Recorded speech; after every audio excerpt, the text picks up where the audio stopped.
Quando eu falo que há um projeto de privatização da educação pública, eu estou falando em escolas que são pasteurizadas e aplicam regras, lógicas, kits que são entregues pelo setor privado. No caso, aqui no Rio de Janeiro, já desde o início do governo, nós temos o Instituto Ayrton Senna, a Fundação Roberto Marinho, a Abril Cultural, o Instituto Sangari, que levam a sua lógica e os professores perdem a autonomia pedagógica e aplicam a lógica do setor privado. Por isso que essa última lei, em relação aos profissionais de educação, magistério em particular, ela tem como fito a privatização da educação pública. Ela não saiu de uma negociação, ela já estava pronta desde o final do ano passado. Quando querem colocar os professores todos em 40 horas e 40 horas secas, sem a previsão, porque a lei não fez essa previsão, apesar de terem dito, do tempo de preparação de provas, de correção de aulas, preparação, enfim, isso tudo querem que o professor seja um mero aplicador, que fique na escola recebendo esses kits e aplicando dentro da lógica do setor privado. Isso é a privatização. O que começou, no caso da Secretaria de Educação da Prefeitura do Rio de Janeiro, começou a ocorrer desde o início do atual governo, desde 2009. Em relação à saúde, a criação da empresa pública de saúde para o senhor também é uma privatização? Depende. É um problema porque quando você tira a condição de servidor concursado e entra com seletista, o que acontece imediatamente é um aumento da rotatividade.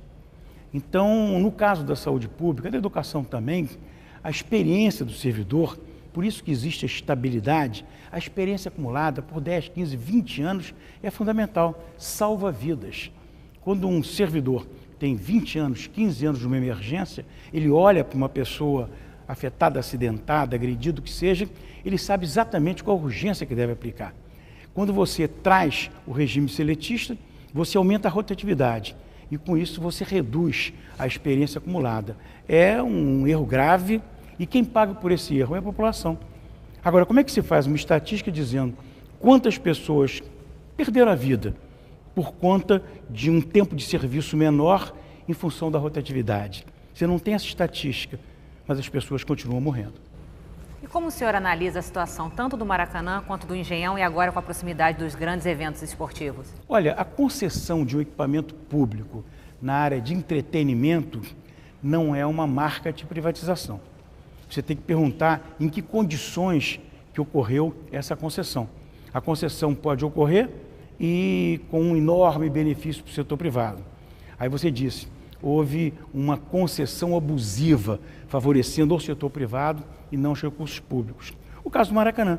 O caso do Maracanã custou 1 bilhão e 200 milhões de reais. A concessão foi feita numa licitação legal, perfeita, aonde o concessionário vencedor teria a obrigação de investir entre 500 e 600 milhões de reais, em função da demolição daqueles equipamentos, que graças a Deus não foram demolidos, e da construção de estacionamentos verticais e de área comercial, para ele poder ressarcir-se dos investimentos que foram feitos.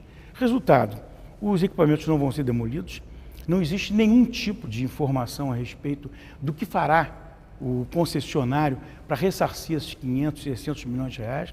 O governador deu um prazo de 30 dias, que já foi vencido 2 vezes, e até agora ninguém conhece qual é a alternativa. O justo, o correto, dentro de uma mentalidade pública, dentro de um governo público, era refazer a licitação. O Engenhão é o estádio mais moderno do Brasil, né?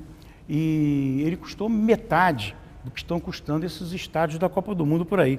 Nem falo com o Maracanã, que é um caso especial, né? Custou metade. Os empreiteiros, segundo eles dizem, cometeram um erro. Eles, com os recursos deles, estão fazendo reforço. Portanto, a população não será onerada. E qual a sua opinião em relação às parcerias público-privada? Temos que ver cada uma delas. Por exemplo, a linha amarela. A linha amarela foi uma primeira parceria público-privada de uma obra que foi licitada nessa condição. Por exemplo, a Ponte do Niterói, ela já estava pronta quando se fez a concessão. Ou as rodovias, né, Rio-São Paulo, Rio-Petrópolis, a mesma coisa, né? O caso da linha amarela, não. O setor público entra com recursos, entra com 1/3 do custo da linha amarela, a linha amarela é licitada sob regime de concessão e passa a funcionar como tal. A partir daí, é fazer funcionar a linha amarela e o poder concedente, se por acaso eles não estiverem fazendo a manutenção, a conservação, que estão, né? O poder concedente pode intervir.